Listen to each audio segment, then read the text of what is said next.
उनका मार्गदर्शन करेंगे।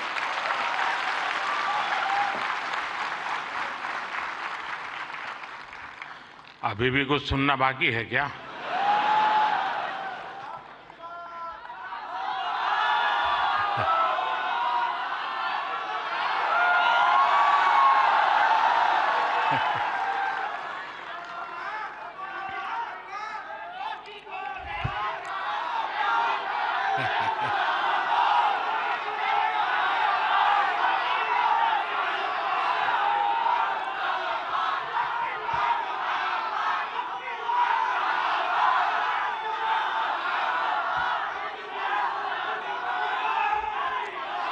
कैसे हैं आप सब लोग? थोड़ी सी वाइब भी तो चेक हो जाए।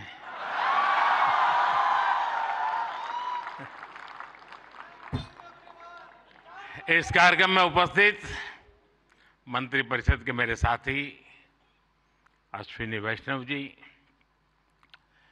जूरी मेंबर्स भाई प्रसून जोशी जी, रूपाली गांगुली जी, देश के कोने कोने से यहां उपस्थित सभी कंटेंट क्रिएटर्स, देश के कोने कोने में इस आयोजन को देख रहे मेरे सभी युवा साथी और सभी अन्य महानुभाव, आप सबका स्वागत है, आप सबका अभिनंदन है। और आप वो लोग हैं जिन्होंने अपनी जगह बनाई है और इसलिए आज उस जगह पे आप हैं, भारत मंडपम।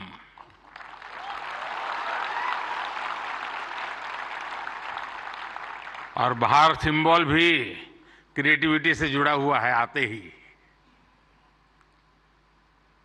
और यही जगह है जहां G20 से सभी मुखिया यहां इकट्ठे हुए थे और आगे की दुनिया कैसे क्रिएट करनी इसकी चर्चा कर रहे थे। और आज आप लोग हैं जो भारत का भविष्य कैसे क्रिएट करना उसकी चर्चा करने के लिए आए हैं।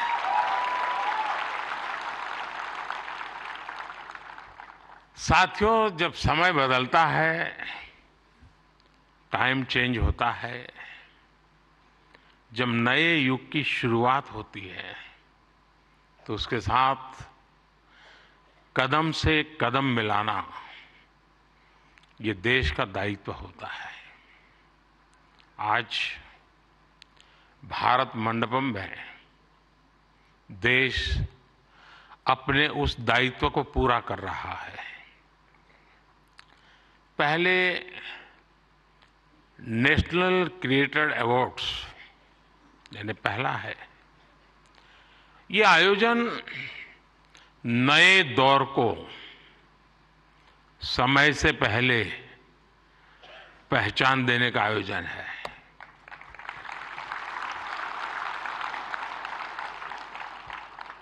और कुछ लोग मुझे कभी कभी पूछते हैं कि आपकी सफलता का रहस्य क्या है, ऐसा मुझे पूछते हैं। मैं हर एक को जवाब नहीं देता हूं।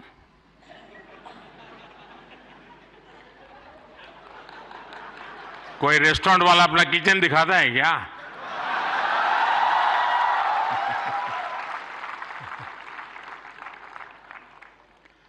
लेकिन आपको मैं बता देता हूं, ईश्वर कृपा है, मैं समय से पहले समय को भांप सकता हूं। और इसलिए ये पहला ऐसा अवार्ड है जो शायद आने वाले दिनों में बहुत प्रमुख स्थान लेने वाला है।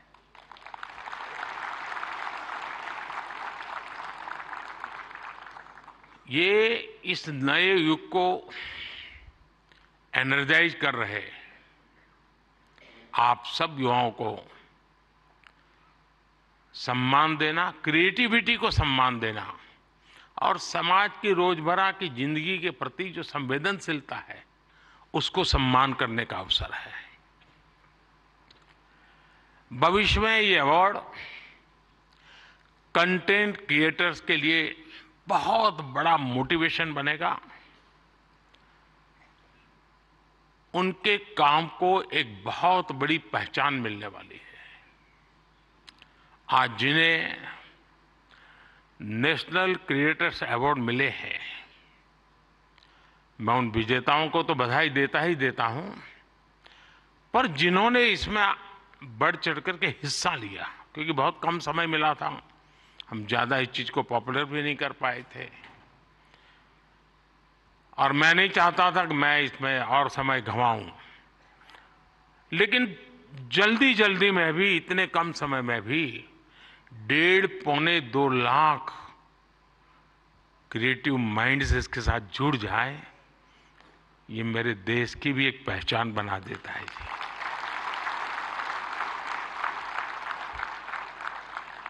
और साथियों, आज एक और पवित्र संयोग है। ये पहला नेशनल क्रिएटर्स अवार्ड महाशिवरात्रि के शुभ दिन पर आयोजित हो रहा है।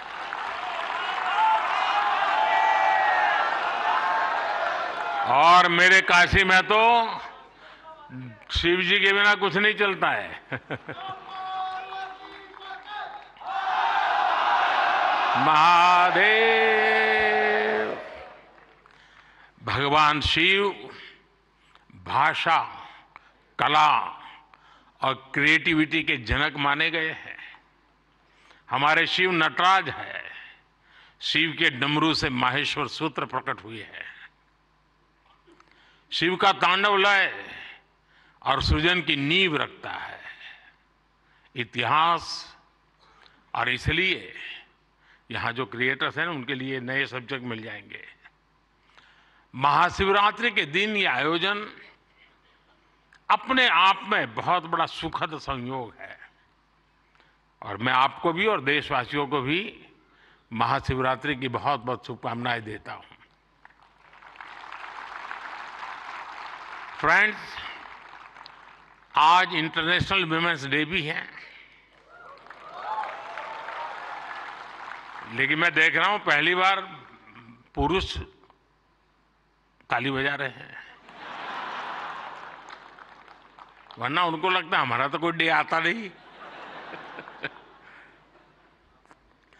आज जो अवार्ड मिले हैं, उनमें भी बहुत सारी बेटियां मैदान मार गई हैं।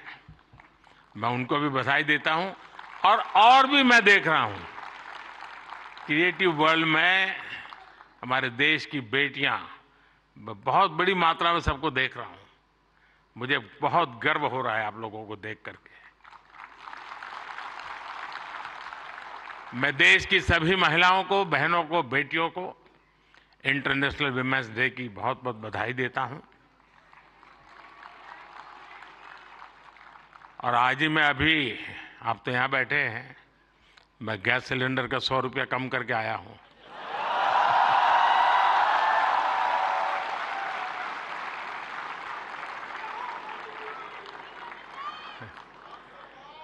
साथियों, किसी भी देश की जर्नी में किसी एक पॉलिसी डिसीजन या एक अभियान का कैसे मल्टीप्लायर इफेक्ट होता है, ये आप सबको देख करके पता चलता है। 10 साल में हुए डेटा रिवॉल्यूशन से लेकर सस्ते मोबाइल फोन्स, डिजिटल अभियान, इंडिया अभियान ने एक प्रकार से कंटेंट क्रिएटर्स की एक नई दुनिया क्रिएट कर दी है। और पहली बार ऐसा हुआ होगा जब किसी सेक्टर की युवा शक्ति ने सरकार को प्रेरित किया हो, सरकार को मजबूर किया हो कि कब तक बैठे रहोगे, इसको भी सोचो। और इसलिए भी आप बधाई के पात्र हो। आज के इस अवार्ड फंक्शन का क्रेडिट अगर किसी को जाता है तो भारत के मेरे युवा मन को, हर डिजिटल कंटेंट क्रिएटर को जाता है। साथियों, भारत का हर कंटेंट क्रिएटर एक और बात को रिप्रेजेंट करता है। हमारे युवाओं को अगर सही दिशा मिले तो वो क्या कुछ नहीं कर सकते हैं। आपने कंटेंट क्रिएशन का कोई कोर्स नहीं किया है ही नहीं तो क्या करोगे?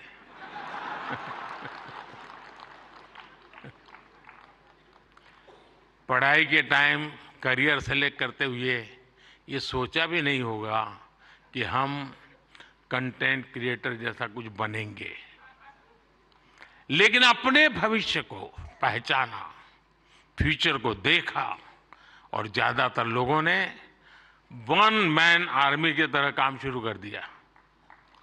अब ये श्रद्धा को देखिए, खुद अपना मोबाइल लेकर के बैठ जाती है। अपने प्रोजेक्ट में आप ही राइटर, आप ही डायरेक्टर, आप ही प्रोड्यूसर, आप ही एडिटर, यानी आपको ही सब कुछ करना होता है। यानी एक प्रकार से इतनी टैलेंट एक जगह पे जमा हो जाए और फिर वो जब प्रकट हो तो उसका सामर्थ्य कितना हो सकता है अंदाज लगा सकते हैं। आपने आइडियाज गढ़े, इनोवेशन किए और उन्हें स्क्रीन पर जीवंत बनाया। आपने दुनिया को न केवल अपनी क्षमता से परिचित करवाया बल्कि लोगों को दुनिया भी दिखाई।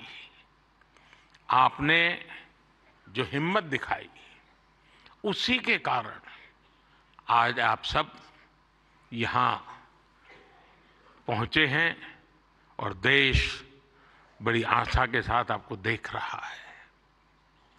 आपका कंटेंट आज पूरे भारत में जबरदस्त इंपैक्ट क्रिएट कर रहा है।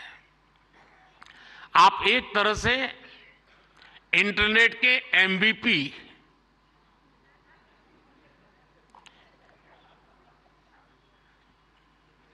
ठीक है ना?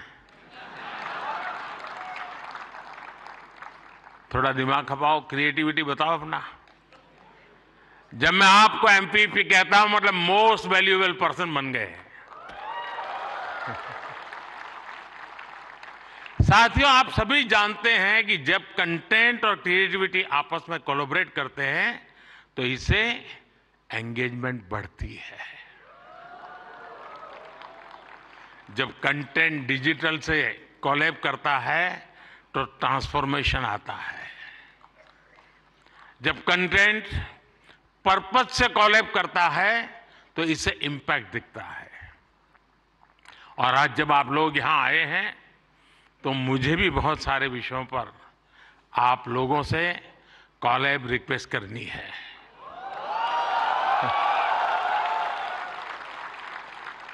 साथियों, एक जमाने में हम छोटी से छोटी दुकानों पर लिखा देखते थे कि यहां बहुत टेस्टी फूड मिलता है, ऐसा देखते थे ना।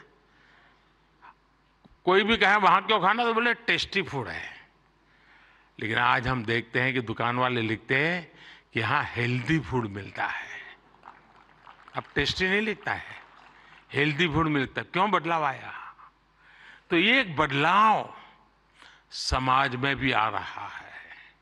इसलिए कंटेंट ऐसा होना चाहिए जो लोगों में कृतज्ञ भाव जगाए, देश के प्रति आपके जो कर्तव्य हैं उनके लोगों को प्रेरित करें। और आपके कंटेंट का यही डायरेक्ट मैसेज हो ये जरूरी नहीं है।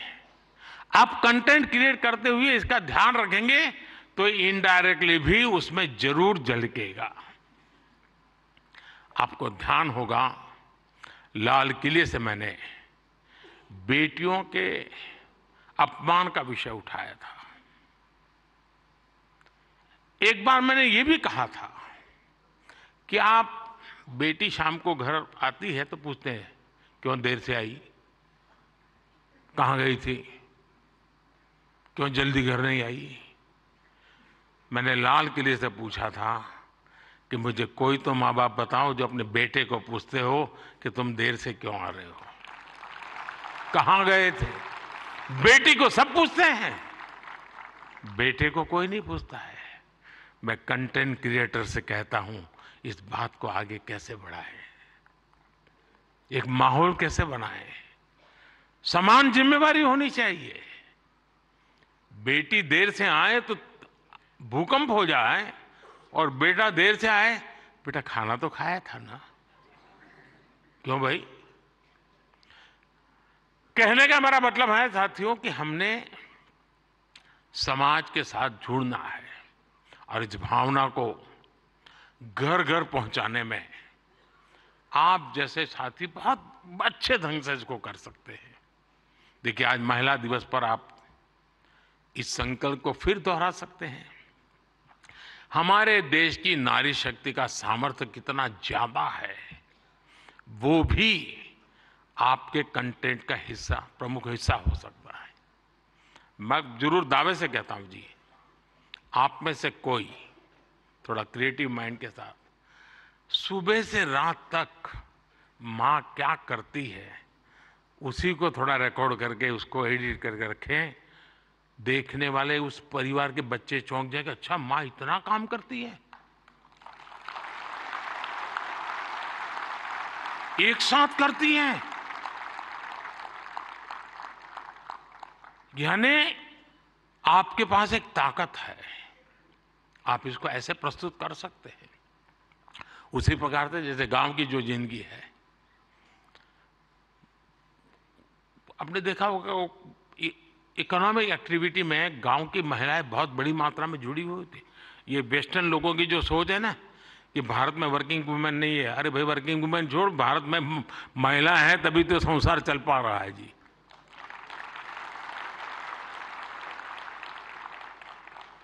गांव में आप देखेंगे इतनी इकोनॉमिक एक्टिविटी हमारी माताएं बहनें करती है।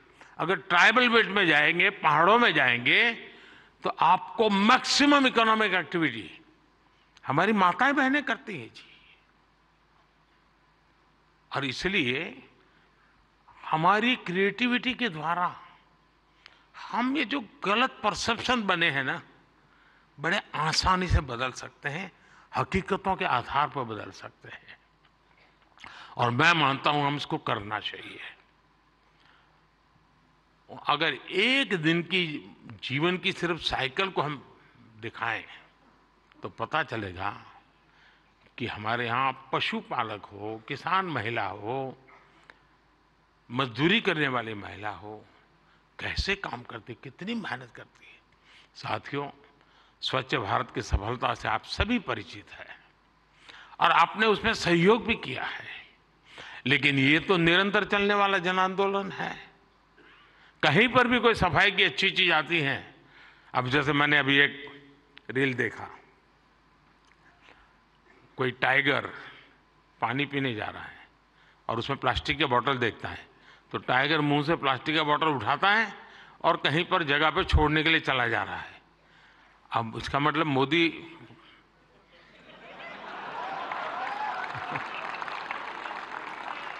किस किस से बात पहुंचाता है, समझ गए ना?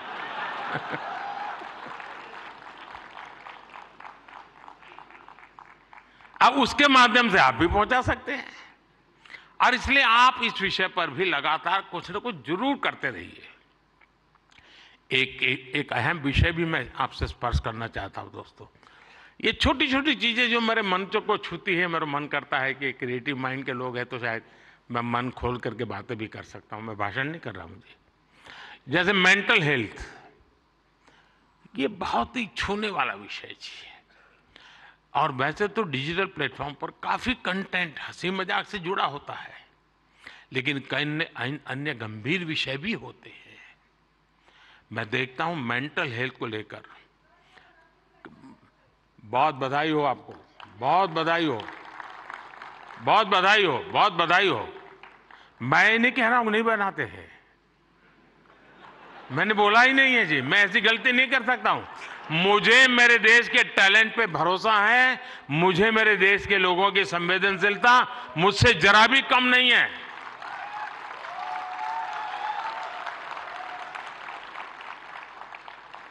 लेकिन ये ऐसे और जो लोग इस प्रकार से सोचते हैं वो ज्यादा क्रिएटिव है, ऐसा मैं कह सकता हूं, क्योंकि मेंटल हेल्थ को लेकर काफी क्रिएटर्स बहुत अच्छा काम कर भी रहे हैं, लेकिन अभी हमें इस पर और ज़्यादा काम करने की ज़रूरत है।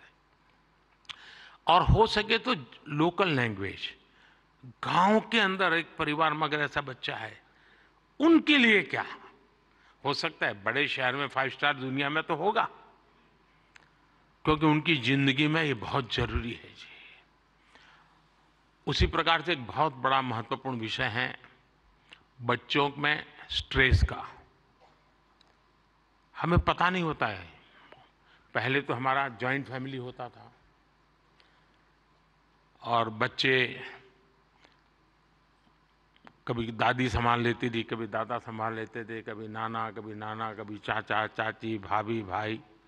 अब माइक्रो फैमिली है, दोनों लोग चले गए हैं, आया के पास बैठा है, पता नहीं उसको स्ट्रेस का क्या स्थिति है, कुछ पता नहीं है। अब जैसे एग्जाम का समय होता है, स्टूडेंट्स में रिजल्ट को लेकर के चिंता बहुत बढ़ जाती है, सांस फूलने लग जाती है। रिजल्ट आने वाला, फोन पर दोस्तों तो कह रहे जैसे रिजल्ट अभी आ गया हो, लेकिन धीरे धीरे धीरे पारा गर्म हो जाता है। मैंने कोई 12-15 साल पहले एक छोटी सी फिल्म देखी थी। उस जमाने में तो उतना वीडियो कोई पॉपुलर नहीं था, लेकिन मेरी ये रुचि है जानना, समझना, सीखना। और उसमें ये बताया गया था कि कुछ भी गलत निर्णय लेने से पहले बेहतर जीवन जीना ज्यादा आसान है और कितना जीवन सुंदर बनता है। और उस बच्चे को एग्जाम देनी होती थी, उसको लगता है ये सब मैं नहीं कर पाऊंगा, तो आत्महत्या करने के लिए सोचता है। शायद उसके जो क्रिएटर होंगे उसको याद आ जाएगा, मुझे पूरा याद नहीं, क्योंकि मैंने 15-16 साल पहले इसको, 20 साल हो गए होंगे। तो उसको मन करता है कि मैं रस्से से टांग करके जान दे दूं, तो रस्सा खरीदने जाता है। तो वो उसे पूछता है कितने फीट चाहिए लंबा, तो वो सोचता है फीट क्या होता है, तो जाके पढ़ाई करता है, फीट ऐसे होता है। फिर वो कहता है उसको वो हुक चाहिए, तो लोहे का चाहिए, कैसा चाहिए, उसकी पढ़ाई का। फिर उसके ध्यान में आता है यार मरने से ज्यादा तो पढ़ना सरल है। बहुत ही अच्छी फिल्म बनाई है उसने, हार्डली 7-8 मिनट की होगी। लेकिन जब मैंने उसको देखा, और वो ये जो आत्महत्या करने का मूड बन जाता है बच्चों का, छोटी सी चीज है लेकिन उसके जिंदगी को एक नई राह दिखा देती है। अब आप भी जानते हैं मैं परीक्षा पे चर्चा का कार्यक्रम करता हूं। आपको लगता है कई लोगों को मजाक उड़ेगा क्या यार के प्राइम मिनिस्टर है क्या बच्चों के साथ परीक्षा पे चर्चा करता रहता है, फालतू समय का। मैं जानता हूं दोस्तों, मैं कोई सरकारी सर्कुलर निकाल करके बच्चों की जिंदगी नहीं बना सकता। मुझे उनके साथ जुड़ना पड़ेगा, उनको जानना पड़ेगा, जी जान से जुटना पड़ेगा। और उस समय यानी बारिश के बाद अगर मैं खेत में काम करूं तो काम का है, परीक्षा के दिनों में उसकी बड़ी ताकत होती है। और इसलिए मैं हर साल रेगुलरली ये कार्यक्रम करता हूं, क्योंकि मेरे मन में यही होता है कि इन बच्चों के साथ मैं कुछ बातें करूं, खुल करके बातें करूं। हो सकता है किसी को एक आध चीज काम आ जाए, उनके मन को छू जाए, उनका हाथ पकड़े, उनकी हैंड होल्डिंग करे, उनके माँ बाप को लगे, टीचर को लगे। साथियों ये सारे काम मैं तो रील बनाने के लिए समय नहीं निकाल सकता, तो मैं ऐसे काम कर लेता हूं, लेकिन आप तो वो भी कर सकते हैं जी। क्या हम ऐसा कंटेंट और ज्यादा बना सकते हैं जो यूथ में ड्रग्स के नेगेटिव इफेक्ट्स को लेकर अवेयरनेस लाए।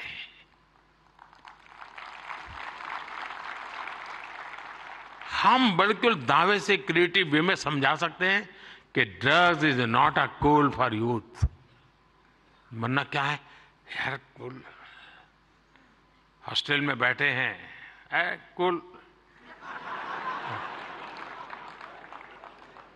साथियों इसमें बहुत बड़ा, और आप लोग हैं बड़े, क्योंकि आप उनके साथ जुड़ सकते हैं, उनकी भाषा में बात कर सकते हैं। साथियों अगले कुछ दिनों में लोकसभा के चुनाव होने जा रहे हैं।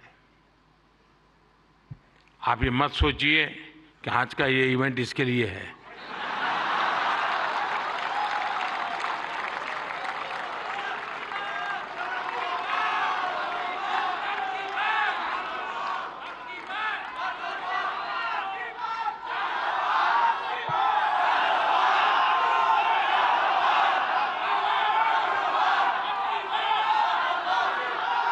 और मैं आपको गारंटी देता हूं कि हो सका तो नेक्स्ट शिवरात्रि पर भी, या तो डेट कोई और हो सकती है, या ऐसा कार्यक्रम मैं ही करूंगा।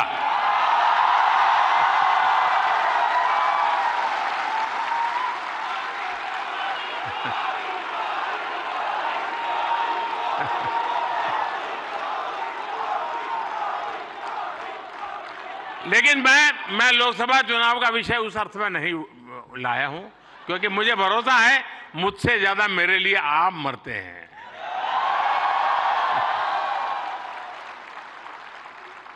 और आप मेरे लिए इसलिए मरते हैं क्योंकि मैं आपके लिए जीता हूं, और जो अपने लिए नहीं जीता है उसके लिए मरने वाले बहुत होते हैं जी।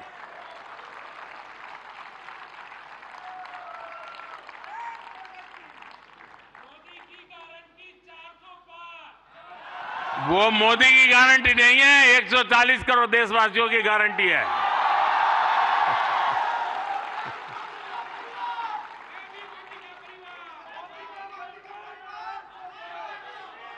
ये बात सही है, ये मेरा परिवार है। साथियों, मैं जो लोकसभा चुनाव की बात कर रहा था, और एक क्रिएटिव वर्ल्ड के लोग बहुत बड़ा काम कर सकते हैं।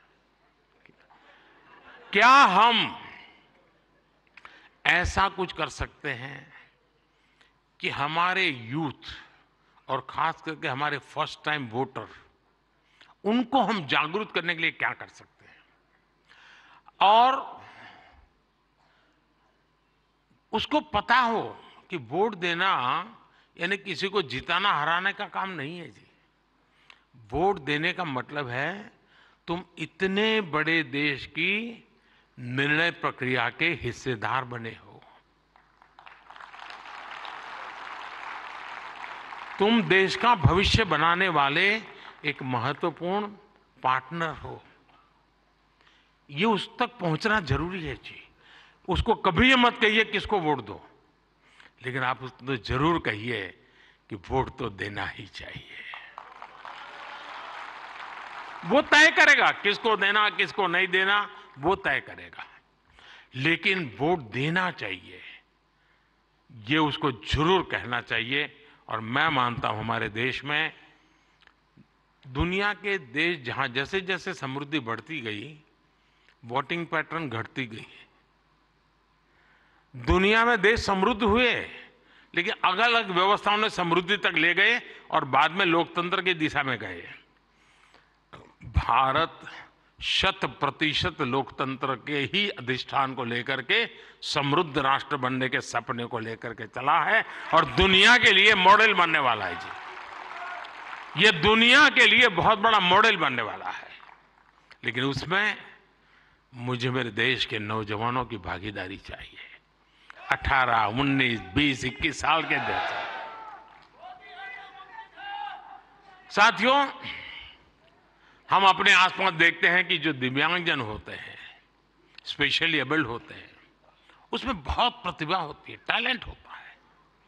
आप उनके लिए भी एक बड़ा माध्यम बन सकते हैं, उन्हें सपोर्ट कर सकते हैं। हमारे दिव्यांगजनों में जो इनहेरेंट ताकत होती है, उसे बाहर लाने की आवश्यकता है। उसे भी सोशल मीडिया की शक्ति से जोड़ने की जरूरत है। साथियों, एक और विषय है भारत का इन्फ्लुएंस, भारत के बाहर और ज्यादा बढ़ाने का। आज दुनिया में आप में से जो भी परिचित होंगे विश्व के साथ, आज भारत का तिरंगे का बहुत आन बान शान है, भारत के पासपोर्ट की आन बान शान है कि नहीं है? है ना? आपने देखा होगा यूक्रेन से बच्चे जब निकल रहे थे, तिरंगा झंडा दिखा दिया, काम चल जाता था जी।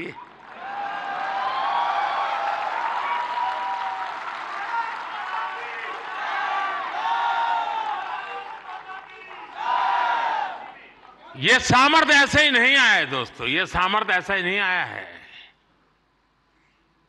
इसके पीछे एक मिशन बोर्ड में तपस्या की गई है। दुनिया में आज वातावरण बदला है, लेकिन उसको और अधिक आज भी दुनिया में कुछ परसेप्शन ऐसे ही है हमारे लिए। हम उसको बदल सकते हैं क्या? और मैं मानता हूं, मुझे याद है मैं एक बार किसी एक देश में गया था, तो एक इंटरप्रेटर मेरे साथ था। तो परिचय वो कंप्यूटर इंजीनियर था, तो उस सरकार में काम करता था।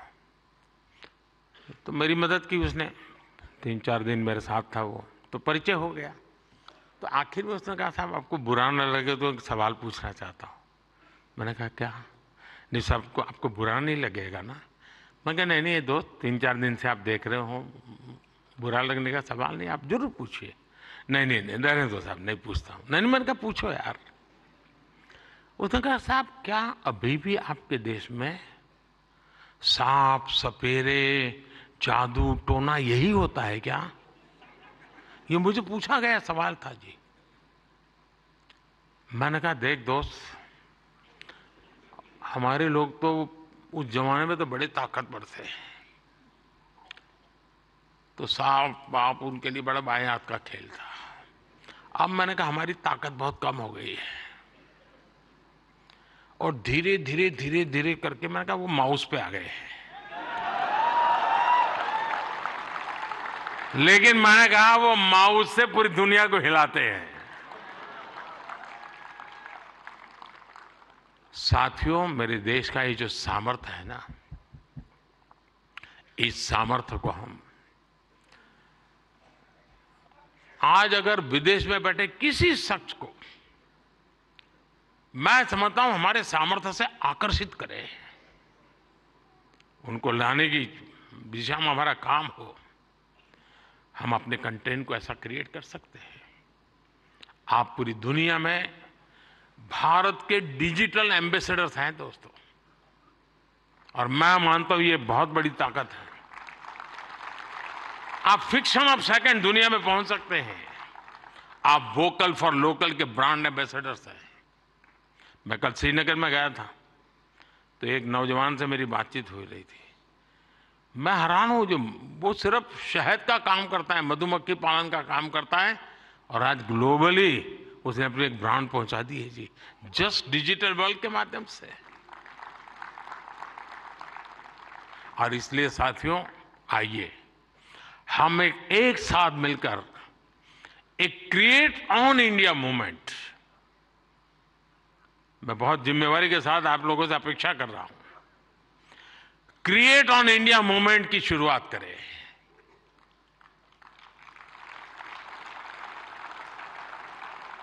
हम भारत से जुड़ी स्टोरीज को, भारत की संस्कृति को, भारत के हेरिटेज और ट्रेडिशंस को पूरी दुनिया से शेयर करें। हम भारत की अपनी स्टोरी सबको सुनाएं। Let us create on India, I create for the world.